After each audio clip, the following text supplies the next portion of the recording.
जितने भी योद्धा बैठे हैं सबका अभिनंदन। मैं सरिता एक रिटायर्ड प्राचार्य हूँ। साथ ही साथ सरकारी कार्यक्रमों की उद्घोषणा भी लगातार 35 वर्षों तक करती रही हूँ। बहुत सारे मंच देखे हैं, लेकिन ये जो मंच है, इस मंच की बात मैं धीरे धीरे आपको आगे बताऊंगी। बड़ी ही ढंग से बह रही थी, कोई मेरी नदी में कोई उछाल नहीं था, शांत थी, और इस प्रशांत ने मुझे अशांत कर दिया।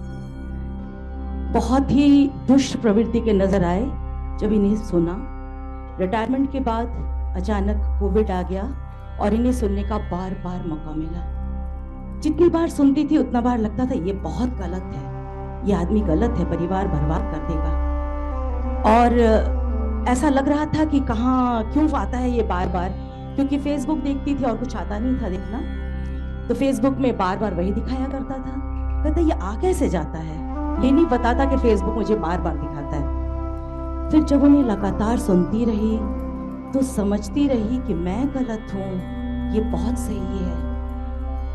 आचार्य जी ने न केवल मन पर असर डाला, शरीर पर असर डाला, जीवन पर असर डाला, धन पर असर डाला, और ऐसे मेरे जीवन को बदल दिया कि मैं लगातार फॉरवर्ड करती रही अपने बच्चों को उनकी वीडियोस।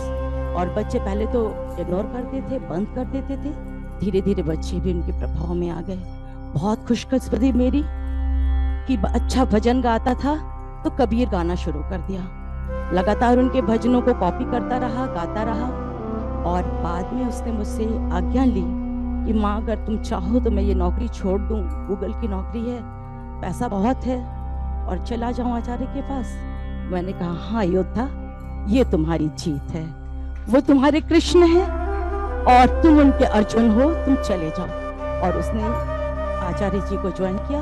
बहुत खुशकिस्मती की बात, स्वयं अपने भोजन को पकाता है, खाता है, रहता है, और बहुत सुधार उसके जीवन में आ रहा है। आप सबको धन्यवाद।